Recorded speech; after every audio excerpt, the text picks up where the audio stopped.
দিনটা ছিল শিবরাত্রি।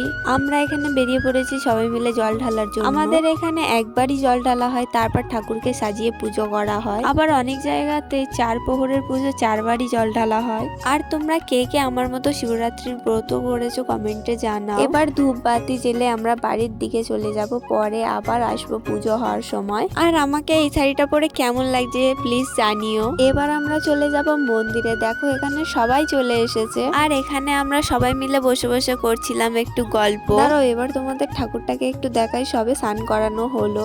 এদিকে ঠাম্মা পুজো না দিতে দিতেই ঘুমিয়ে পড়েছে, সেটা দেখে আমারও ঘুম পেয়ে যাচ্ছিল। তারপর প্রথম প্রহরের পুজো শুরু হয়ে গেল। এখানে কত লোক হয়েছিল, ঠাকুরটাকে কত সুন্দর সাজিয়েছিল।